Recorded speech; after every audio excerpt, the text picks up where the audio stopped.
Hey guys, so we are going to take what we learned last week and now apply it to area. So just super quick review to make sure that we're all on the same page, since I know a lot has happened between now and when you learned this.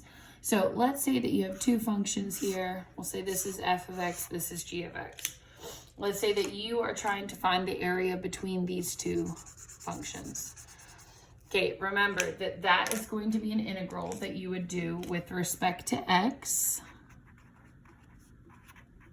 And remember that the way that you would figure that out is you would say that the area equals the integral from, we'll say this is a to b. So this is x equals a, this is x equals b. So you would integrate from a to b of the top function minus the bottom function. So we'll say that this function here is f of x. And then we'll say that this function down here is g of x. So then it would be f of x minus g of x. Okay, but remember the order is what is your top border and then what is your bottom border, okay? So this is the top, this is the bottom.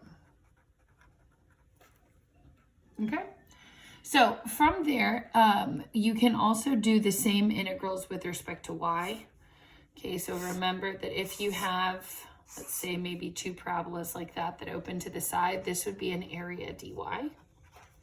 You would still find the area of the region trapped between the two functions, but the main difference is that when you do your integral, you're going to integrate between this y value. So they say this is y equals c, this is y equals d. And so you go from c to d, and then you would do the right side minus the left side. So we'll say this is f of y, this is g of y, okay?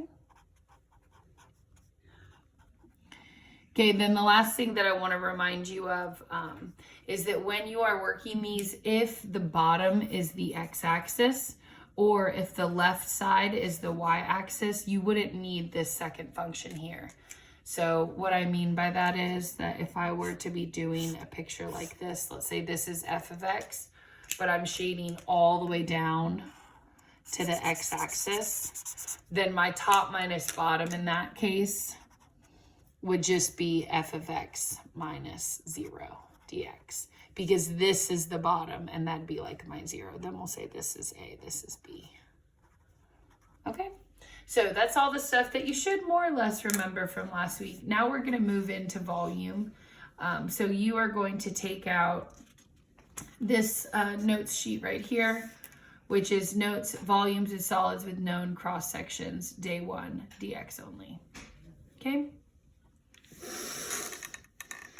Okay, so before we start on your notes, I'm going to show you something on the computer just to kind of help you visualize this. So if you want to get your computer out, you can. If not, you're welcome to just look at mine. Basically, what we're going to do, though, is we're going to take a solid with a known cross section, okay, and we're going to do that, okay, by integrating area. When you integrate area, you're going to get volume. So remember, area, okay, when you integrate it, is going to give you volume. What I would think about is like area is usually like centimeters squared. Well, if I integrate that, I'm going to end up with centimeters cubed. So if you think about units, that should kind of sort of make sense. Then just real quick, I'm going to run through the different geometry shapes that we're going to use. And then, like I said, I'll show you on the computer. So for a rectangle, okay, let's say this is your rectangle. Okay, oh, that's not a rectangle. No. Okay, let's say this is your rectangle. Okay, pretend. How do you find the area of a rectangle? You do base times height. Okay, we'd say that the base is usually this direction here, height is this direction. Okay, and then when you multiply those two things together, okay, bam, you're going to get the area of a rectangle. Now let's say that you have a square. Okay, remember that for a square, all 4 of your sides match. So instead of doing a base times a height, I can just do the base squared because this and this are the same. Okay. All right, next we're gonna go to a triangle. So remember 1/2 base times height. Let's say this is your triangle here. Okay, remember that this is your base, but your height always has to be measured perpendicular to the base. Okay, so your height would be running up and down this way though. Okay, then let's jump over to your 2 special right triangles. So for my first special right triangle, we're gonna do a 45, 45, 90. Okay, remember that if 2 angles match, 2 sides have to match. That makes this one of your 45s. That makes this your other 45. And then your 90 is across from this side. When you're in pre-cal, you should have learned x, x, and x root 2. Okay, and those are your special side ratios if you have a 45, 45, 90 triangle. The other type of special right triangle is a 30, 60, 90. So we'll put our 30 up top, we'll put our 60 here. This is our right angle. And then remember that for a 30, 60, 90, we call your shortest side x. Remember that the shortest side is always opposite the smallest angle. Then the 90-degree angle is across from 2x. And then this side over here is going to be across from x root 3. Okay. All right, we have 2 more left. The next one is a semicircle. So if you have a semicircle, okay, let's say that this entire thing is the base. Okay, well then I want you to think about the way that I find the area of a semicircle is I would do 1/2 pi r squared. Okay, but here's the thing. If this is really my r, okay, then we want to think about in terms of this base. Okay, if I'm calling the base of that semicircle the diameter basically, then my radius is only going to be 1/2 of the base. So I'm going to make that b over 2. Okay, but keep in mind, why am I using b over 2? Because that's what your radius is. Okay, then last thing that you have to know is how to do a semi-ellipse. So a semi-ellipse is like an oval. Okay, but again, we're only doing 1/2 of it. So let's say that your center is right here. You're going to have 2 different radius measurements. You're going to have one this way, and then you're going to have one this way. Okay, that's what an ellipse is. So in order to find the area of an ellipse, you're going to do area equals 1/2 pi. Then you're going to multiply this radius times this radius. Now, I usually call these J and K. Here's why. A lot of books will call it A and B, but then you have a B and there's already a B over here and it can get kind of confusing. So I'm going to do pi J K, where J is your horizontal radius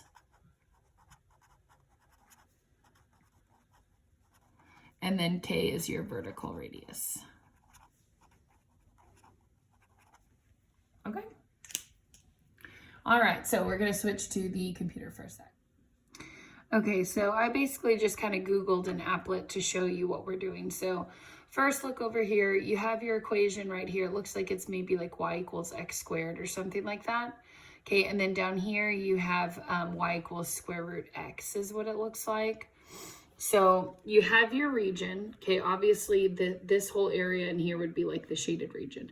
So what we're going to do is we're going to draw in little vertical lines, and then we're going to create out of the shapes that we just listed out a 3-dimensional solid. So the first one that I'm going to do is going to be squares. Okay, so now I'm going to come over to the 3-dimensional. You can see that they took kind of like this region right here and they laid it on its side for you to look at. So what you're going to do is you're going to take each of these distances. Okay, now remember, this is vertically because we're looking at it at an angle, but we're taking each of these distances here. We're going to create a square that is the same height coming off the page that it is across the region, okay? So let's see what that looks like as we do it. So we're drawing all these different rectangles. Okay, it's going to come through just like that. Notice as the region gets shorter across, then the height of the square gets shorter as well, okay? And so then what we can do is we can generate an entire rectangle, okay, and then keep going into making basically like a 3-dimensional solid.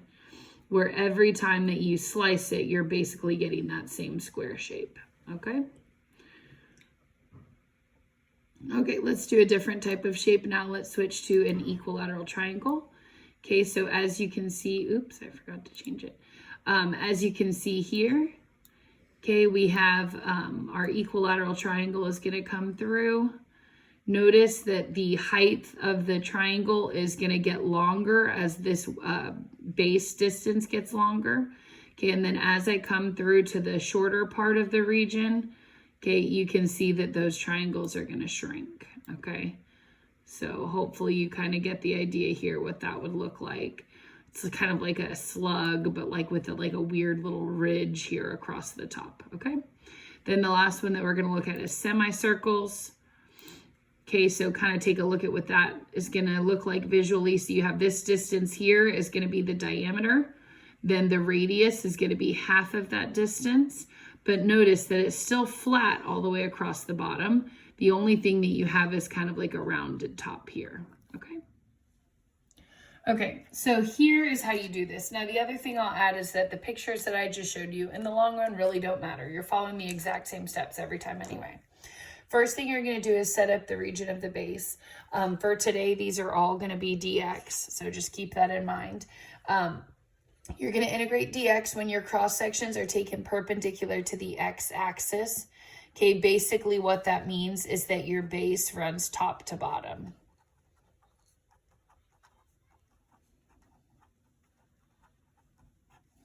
Okay, so if I were to draw, for example, like a picture here, okay, if I'm taking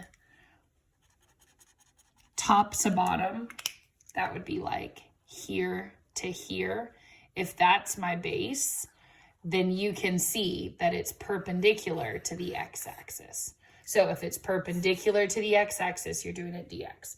Then you're going to write the formula for the area of for the base.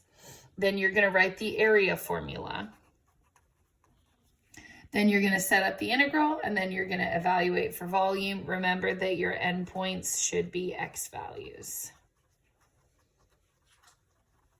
Okay, so let's get started. Go ahead and turn the page. We'll look at your first example.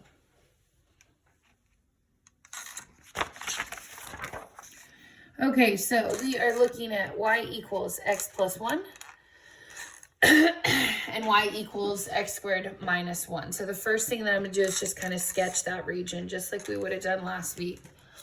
Okay, so x plus 1 is a straight line, crosses through 1, going uphill. Second one is y equals x squared minus 1, which means it needs to pass through negative 1. X squared is a parabola. It's going to open up. Okay, and we have our region, which is obviously right here. Okay, just like last time, we're going to have to find our intersection points. Remember, to find the intersection, I'm going to take these two things, I'm going to set them equal. So I'm going to let y equals x plus 1 and y equals x squared minus 1. I'm going to set those equal to each other. Okay, this is to find the intersections. So I'm going to take those two equations, set them equal, and then I'm going to bring everything over to the right side. So those are going this way. I'm going to have 0 equals x squared minus x. And then if I minus this 1 across from the negative 1, now it's a negative 2, which means that I can factor that into x minus 2 and x plus 1, which means that my two critical numbers are, this is x equals positive 2. And then this is x equals negative 1. So those are my two intersection points. Those are going to be the end of my integral every single time. Okay, the next thing that I need to do is draw my base. So it says that my cross sections, which is kind of like the way I'm going to draw my shape, are perpendicular to the x-axis. Well, the x-axis is here. That means that my base is going to be running this direction here. Okay. So this is going to be an example of my base. Now, keep in mind that I could have drawn my base here or here or here. It doesn't really matter where you draw that line in, just draw one of them. So I can see that the top of my baseline is the line. minus the bottom of my baseline is the quadratic. So my base, b equals, is going to be x plus 1 minus x squared minus 1, which means my base is going to be x minus x squared, and then 1 minus negative 1 is really a plus 1. So it's a minus x squared, a plus x, and a plus 2. Okay? So this is my base. No matter what area shape I want, I'm going to use that as my base. So for the first one here, you can see that we want squares. So think about, for the area of a square, we said the area is b squared. Okay, well, I know my b, it's right here. So volume equals the integral of the base squared, which is negative x squared plus x plus 2. And then I can see that my endpoints, okay, from my picture are negative 1 and 2. So you're taking your area equation, and when you integrate it, you get volume, okay? Next one, we want rectangles with a height of 5. So remember, that's still your base, but I want a height of 5. So think about, if I want the area of a rectangle, normally I'd do base times height, but now I know my height is 5, which means that area is going to be 5 times the base. And then remember, if that's area and I want volume, I'm just going to integrate that. So integral of 5, and then remember what my b is. Negative x squared plus x plus 2 dx, negative 1 to 2. Okay, let's jump down to the next one. We want a right triangle with a height of 6. Now, on the AP test, usually they're a little bit more specific about how they want their triangles to be drawn. Okay, but if it's a right triangle, okay, then we know that our right angle is going to be here. This is still our base, but then they're telling me the height is 6. So think about, how would I normally find the area of a right triangle? I'd do 1/2 base times height. But now I know my height is 6, so let me plug that in right here.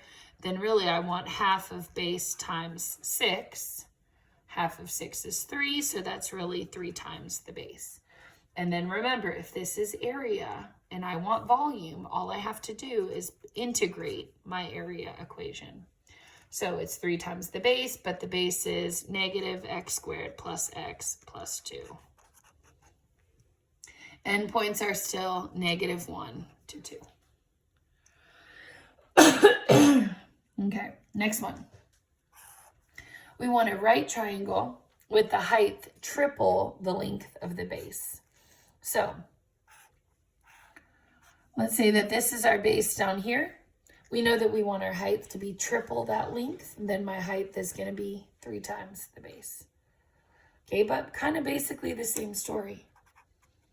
1/2 base times height. My height is 3 times my base though.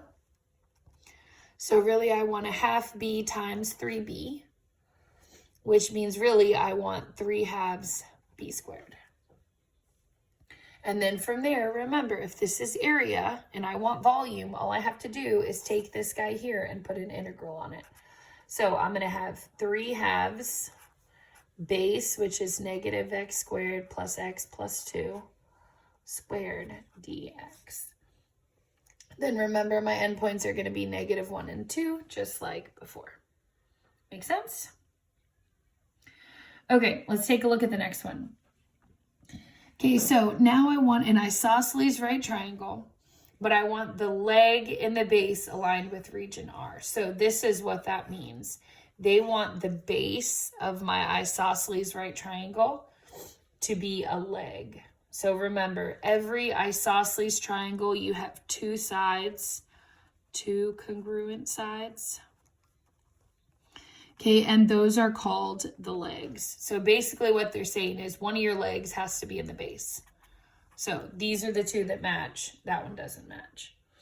Okay, so think about it. If I have 2 sides that are the same, this is the base, but it's a right triangle, then this is the height, which is also the base. So when I do the area of that, I do 1/2 base times height, But my height is really just my base again, so it's a half base times base, which is a half base squared. Then from there, we're going to take our base substitution, integrate it.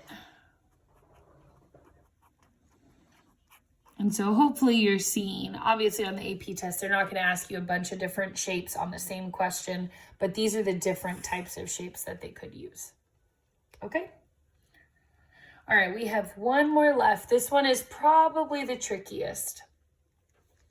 So we want our shape to be an equilateral triangle.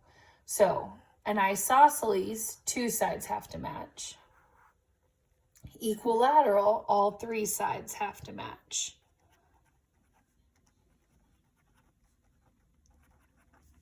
And so here's what you know about three congruent sides. If three congruent sides are on there, then three congruent angles also all have to match. So think about if all the angles in a triangle add up to 180 degrees, and then I divide that into three equal angles.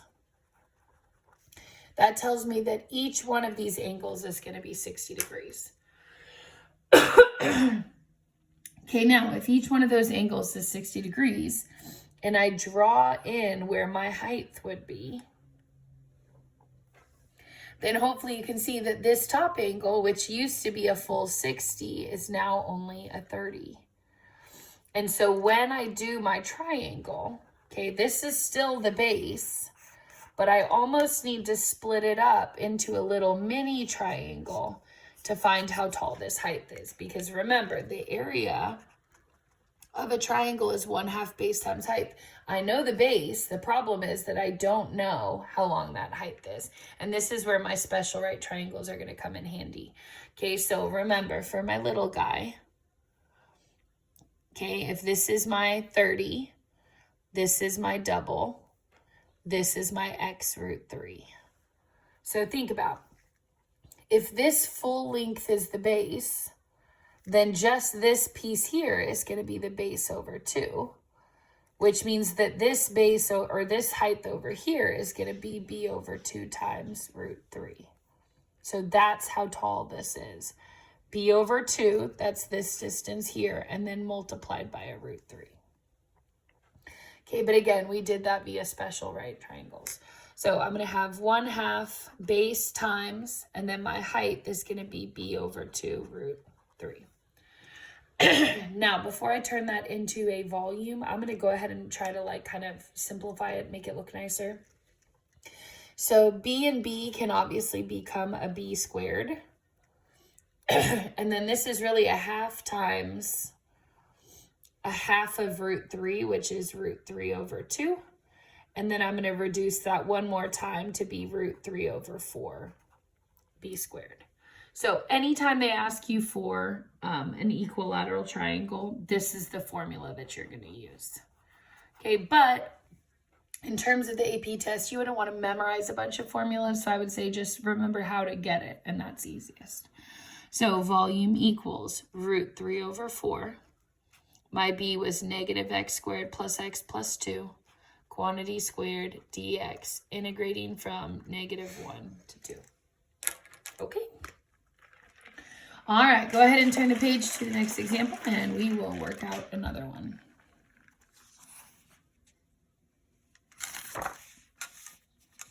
Okay, next one, we have the region bounded by 4 minus x squared. Okay, so think about what that's going to look like. 4 minus x squared is going to start at 4. It's going to open down. Okay, then we have the horizontal line y equals -5. We'll say that that's here.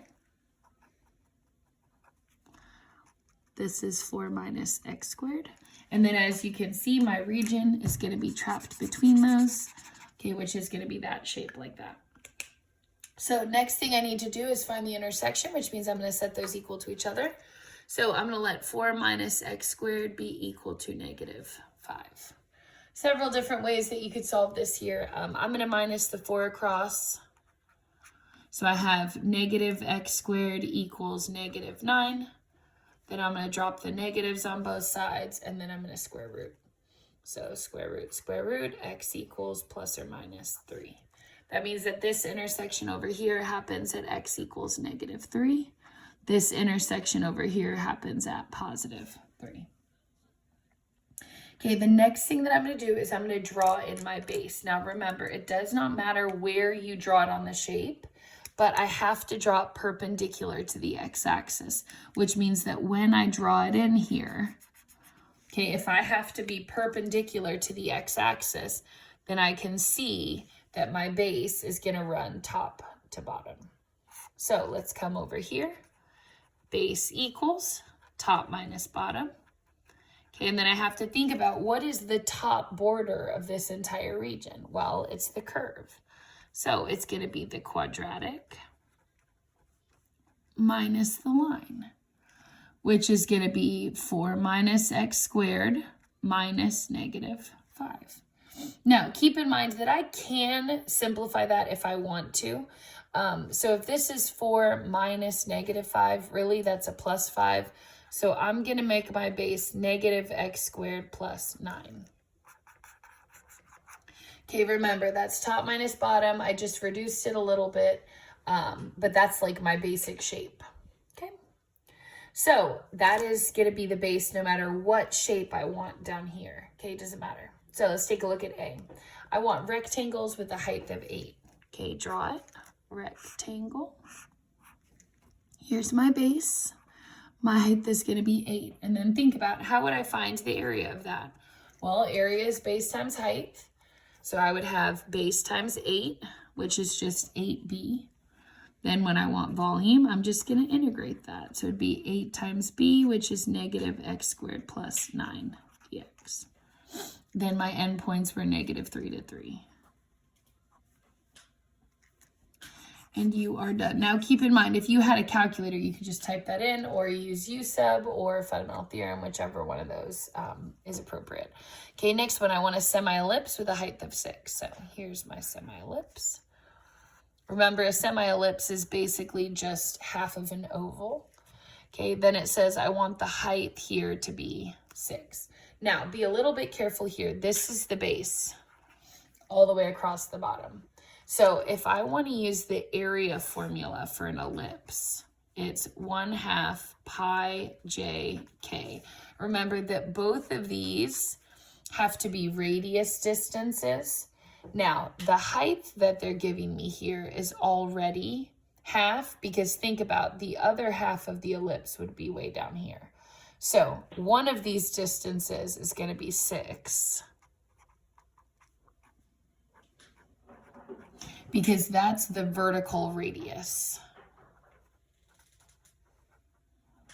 Okay, the problem is, what's the horizontal radius? Well, think about if this is the base, and I only want that part, then it's going to be the base over 2. Okay? So let's work that out. First thing that I'm going to do is I'm going to take this half and this 6. Half of 6 is 3. So that's really 3 pi times b over 2. And then I'm just going to let this over 2 come over here. So I'm going to make it 3 pi halves times the base. And then from there, remember, once you get your area looking nice and pretty, in order to get to volume, you just have to integrate that. So it'd be the integral of 3 pi halves base, which was -x squared plus 9. Endpoints were -3 to 3. Okay. All right, let's jump ahead to our equilateral triangle. We already did this one, so I'm going to draw it one more time, and then from then on, you can just cheat if you want to. Okay, remember, this is the base. Here's the height. Says it's equilateral. That means that I have 3 congruent sides. Remember that 3 congruent sides means I'm also going to have 3 congruent angles. That makes this guy 60. Half of this guy is 30. And then I'm doing a 30, 60, 90 to figure out how tall the triangle is. Okay, well, remember that all the way across the base is my b. So this half of the base from here to here is just b over 2, which means that this side over here is b over 2 root 3. Okay, that's how tall that distance is there. So I only cut it in half to figure out this height. And then remember, I still want the area, though, of the whole thing. Okay.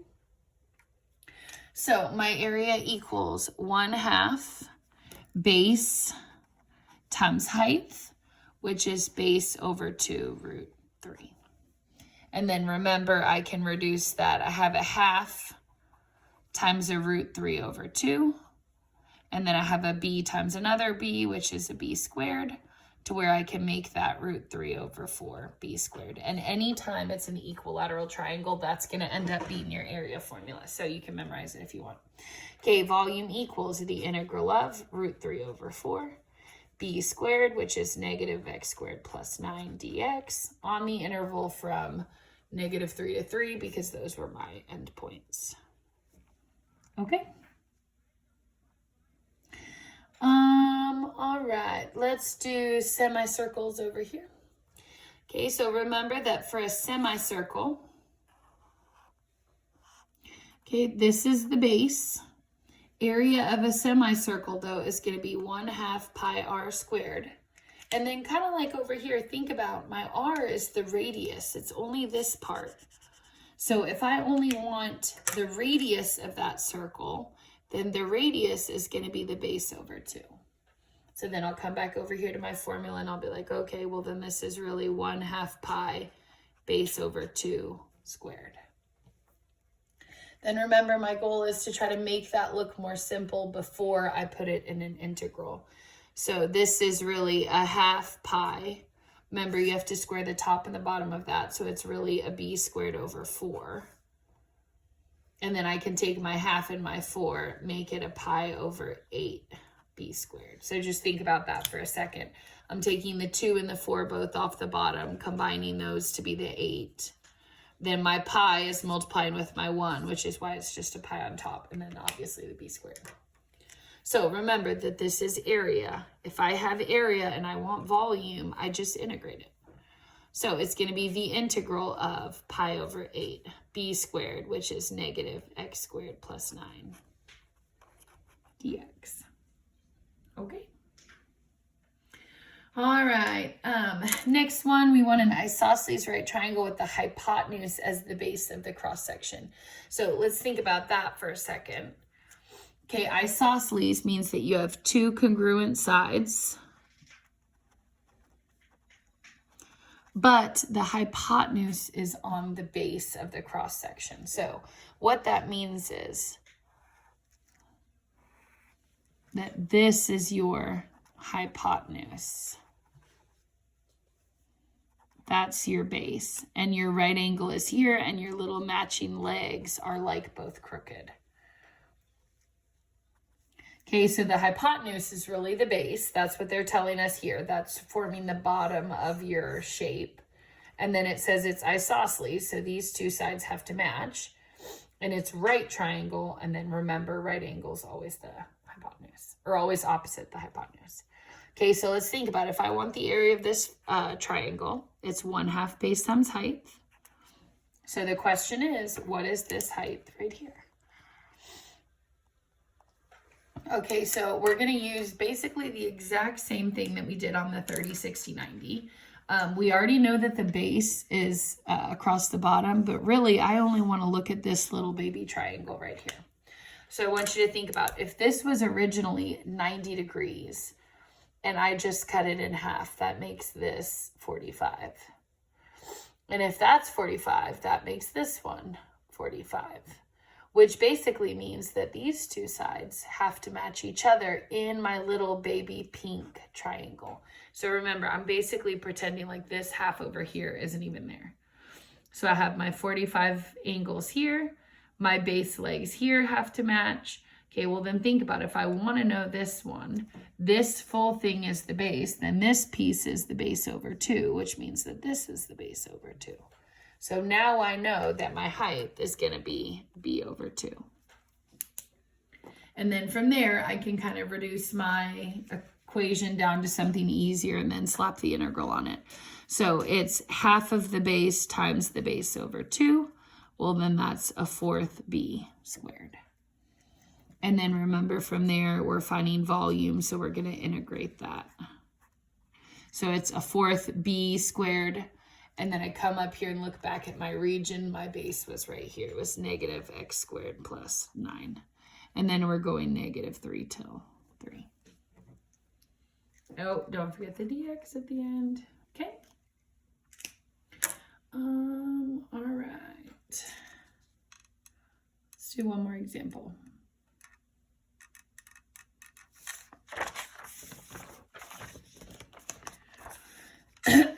Okay, last one for today. So it says find the volume of a solid whose base is bounded by x squared plus 2x and the x-axis. Okay, so let's think about what that would look like. X squared plus 2x is going to be a positive function or a positive opening parabola. The problem is we don't know where it's going to hit the x-axis. So I would think about the x-axis is really just y equals 0. And then I'm going to still set those equal to each other. So if I let x squared plus 2x be equal to 0, I can solve that by factoring, which means that my two x-intercepts are going to be 0 and -2. So I'm going to touch here, and I'm going to touch at -2. And then my graph is going to open up like that. Okay? Because if I wanted to touch the x-axis, I'm just taking the equation and setting it equal to 0. So here's my region. Okay, then I know my x values on the side. This is x equals 0, or x equals -2. This is x equals 0. And then I'm going to draw in my base. Remember, it has to be perpendicular to the x-axis. So when I draw it in, I'm going to draw it in like this. Now remember, it doesn't matter where you draw it in. As long as it's perpendicular, it's going to be top minus bottom. And then I just need to write the equation for that. So my base is going to equal top minus bottom, but what you're going to realize is that the top border of that is the x-axis, which is 0, minus x squared plus 2x. So the top is the x-axis, the bottom is the curve. And so then my base is going to be -x squared minus 2x. And then remember, that's the base. It doesn't matter what shape they pick. That's the base that I'm going to use. Okay? So hopefully this one we can run through pretty quick. So it says I want squares first. Okay, well, area is b squared for a square because remember that these two sides have to match. So instead of doing base times height, I'm just doing base times base again. Well, then volume is the integral of that. So I would integrate base squared, where my base is this, -x squared minus 2x. Then remember my endpoints, I'm just stealing those off of the region, -2 and 0. Okay, next one, we want a rectangle. Okay, then it says the height is going to be 3 times the length of the base. Well, this is 3 times the base. This is the regular base. So think about if I wanted the area of that, what would I do? I'd do base times height, which is base times 3 base. So that's 3b squared. And then remember from there, I want the volume. So I'm going to integrate from -2 to 0 of 3 base squared, which is -x squared minus 2x dx. Okay, next one, we want equilateral triangles. Okay, remember we kind of already worked through this twice, but this is my base. And then remember by forming the little guy, we found this is base over 2√3. Which means that our area was √3/4 b squared. Okay, you can go back, look that up, rewind the video if you want me to re-explain that. Then from there, volume equals, remember, I just take this area equation and I just integrate it. So it'd be √3/4, and then b squared, which would be -x squared minus 2x squared dx from -2 to 0. All right, next one, we have a triangle. Okay, here's the base, and it says that the height is modeled by 3x. That means that this distance here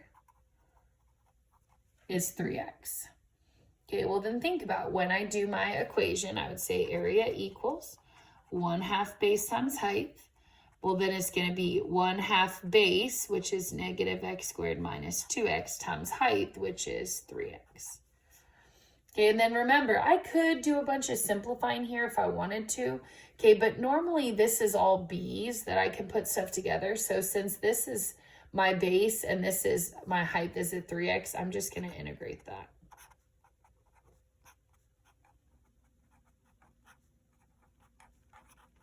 And then we're going -2 to 0. Now, I don't want this to be confusing. I wrote that kind of weird. You might write this as 1/2 base times 3x, and then take the base, substitute, and fill it in this step. Normally, I wouldn't have put it there. I just kind of got ahead of myself. So if that weirds you out, just remember, really, you're going from 1/2 base times height to 1/2 base times 3x. And then you'd be jumping into this guy as your third one, okay? I wrote kind of like a weird middle step that I haven't done on any of the other questions. All right, 2 more left. Next one, we want a semicircle. So remember, semicircle, here's my base, but my radius is gonna be the base over 2. So I would do 1/2 for area, scooch that over, pi r squared, but then I know that my r is really base over 2 squared. Then remember, I'd have 1/2 pi b squared over 4 because I have to square that whole thing. So the b is squared on top, the 2 is squared on bottom to be a 4. And then remember my last step, I'd take these two fractions and put them together to be pi over 8 b squared. But remember, if it's a semicircle and you can memorize it, it's automatically that formula. Then your volume is the integral of pi over 8, b, which is -x squared minus 2x squared dx, using the same endpoints, which were -2 to 0. All right, the last one for today. We want a semi-ellipse. Okay, and then it says my height is going to be 6. And then we don't know how long this is, but we know the whole thing is the base. Well, then that means this is the base over 2. So my semi-ellipse would be 1/2 pi jk. Remember that j is going to be one of your radius, k is going to be your other radius. So I would have 1/2 pi. My j is a base over 2. My k is a 6. And then remember, kind of like last time, if I take the 1/2 and the 6, that's really just a 3.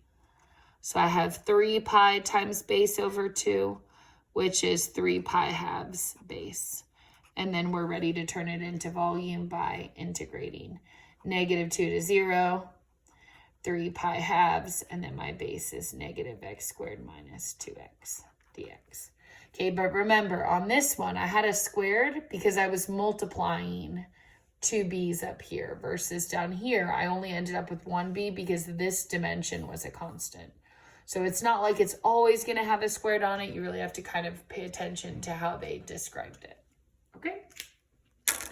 All right, so what you are going to be working on for your homework for this week, tomorrow I will video the rest of these notes and do some examples with you. But you are going to be working on homework 3. Okay, so it's 2 pages. They did not come stapled, but it's homework 3 here. And then when you go, this page goes alongside that, okay? So if you have a stapler at home, go ahead and staple them, maybe tape it. You can dog ear the pages, but those guys do go together, okay? And then remember, you are only working questions that say perpendicular to the x-axis. Okay, so if it ever says, like, skip down to part D where you see the little asterisks, if it says perpendicular to the y-axis, that's a dy. Don't do that, okay? And then I think all of those pretty much have asterisks. But as you're working through those, skip those questions. You're not ready for those yet. Okay? Miss you.